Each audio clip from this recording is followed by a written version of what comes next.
ఈ రోజు టాపిక్ చాలా సెన్సిటివ్, సీరియస్ అండ్ షాకింగ్. మనందరికీ తెలిసిన క్రికెటర్ ఐపీఎల్లో రాయల్ ఛాలెంజర్స్ బెంగళూరుకి ఆడిన యష్ దయాల్ మీద ఒక సీరియస్ సెక్సువల్ ఎక్స్‌ప్లాయిటేషన్ కంప్లైంట్ అయితే రిజిస్టర్ అయింది. ఇంకా రీసెంట్ గా పాస్కో కేసు కూడా రిజిస్టర్ అవడంతో ఇంకా దయాల్ కెరియర్ కొలాప్స్ అయినట్టే.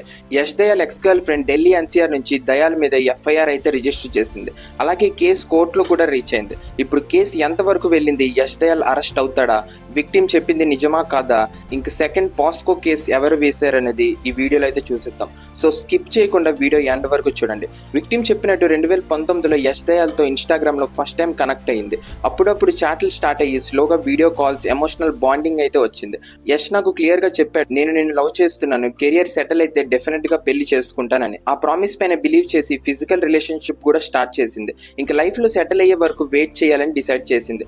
విక్టిమ్ చెప్పిన ప్రకారం యష్ దయాల్ తనతో కలిసి బెంగళూరు, ఢిల్లీ, ప్రయాగ్రాజ్ కి ట్రావెల్ అయ్యాడు. ట్రిప్స్ లో రూమ్ షేర్ చేశారు, ఫొటోస్ తీసుకున్నారు, చాలా బాండింగ్ అయితే జరిగింది. 5 years వరకు రిలేషన్ బాగానే నడిచింది. పెళ్లి చేయాలన్నప్పుడు నేను ఇంకా కెరియర్ లో స్ట్రాంగ్ పొజిషన్ లో లేను, ప్లీజ్ వెయిట్ అని చెప్పాడని చెప్పింది. చాలా సార్లు ప్రపోజ్ చేసిన, ఇంకొన్ని మంత్స్ తర్వాత అయితే చేసుకుందామని పోస్ట్ పోన్ చేసేవాడు అని చెప్పింది.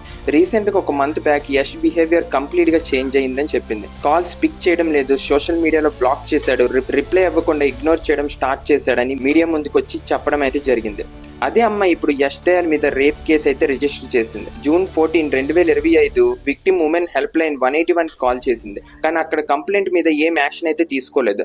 పోలీస్ సైడ్ నుంచి రెస్పాన్స్ లేకపోవడంతో July 21, 2025 కి she submitted complaint through CM office portal. IGRS portal లో డీటెయిల్స్ అప్లోడ్ చేసి screenshot, chat pros, video call recordings అన్ని అటాచ్ చేసింది. సోషల్ మీడియాలో సీఎం కి ట్యాగ్ చేసి యష్ దయాల్ తో దిగిన ఫొటోస్ అప్లోడ్ చేసింది.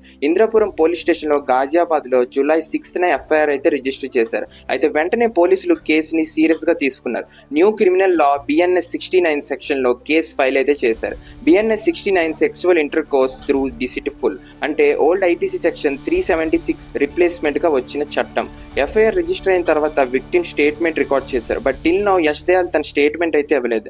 Additionally police commissioner Alok Priyadarshini times of ఇండియాకి చెప్పారు, యష్ దయాల్ ని సూన్ అరెస్ట్ చేస్తాం, ఇన్వెస్టిగేషన్ స్ట్రాంగ్ గా కంటిన్యూ అవుతుంది అని. అయితే July 22న 2025 దయాల్ కోర్టులో పిటిషన్ ఫైల్ చేసి ఎఫ్ఐఆర్ ని ఛాలెంజ్ చేశాడు. కోర్టులో హియరింగ్ అయితే జరిగింది. Justice Siddharth Varma and justice Anil Kumar bench చెప్పింది, టిల్ నెక్స్ట్ హియరింగ్ వరకు యష్ దయాల్ ని అరెస్ట్ చేయకూడదని స్టే ఇచ్చింది. అయితే ఈ కేసు ఆన్ లో ఉండగానే జైపూర్ లో ఒక అమ్మాయి మళ్ళీ యష్ దయాల్ మీద కేసు అయితే రిజిస్టర్ చేసింది. ఈసారి చాలా పెద్ద కేసు, పాస్కో కేసు అయితే పెట్టింది. With regards to cricketer Yash Dayal, the RCB pacer who is facing while emotionally blackmailing her and luring her with the promise of a cricketing career. According to the complaint, అయితే Jaipur police station లో case register అయింది. అయితే ఈ అమ్మాయి చెప్పిన statement ప్రకారం ఈ అమ్మాయి ఏజ్ ప్రెసెంట్ 19 years.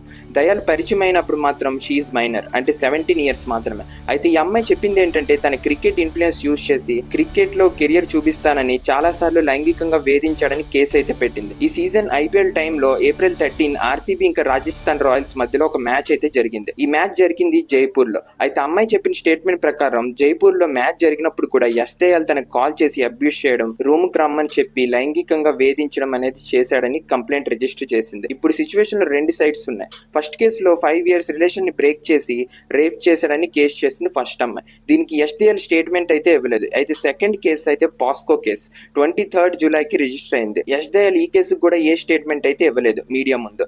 ఈ కేసులో ఎంత ట్రూత్ ఉంది లేనిది అనేది నెక్స్ట్ కోర్ట్ హియరింగ్ వరకు వెయిట్ చేయాల్సి ఉంది. ఈ కేసు కానీ ప్రూవ్ అయితే యష్ దయాల్ కెరియర్ మొత్తం కొలాప్స్ అయినట్టే. ఈ పాస్కో కేసు కానీ ప్రూవ్ అయితే అరౌండ్ 6 to 8 years జైలు శిక్ష కంపల్సరీ. అయితే యష్ దయాల్ కోసం మీకు ఏమనిపిస్తుంది అనేది కామెంట్స్ లో చెప్పండి. నెక్స్ట్ అప్డేట్ కోసం సబ్స్క్రైబ్ చేసుకో బ్రదర్.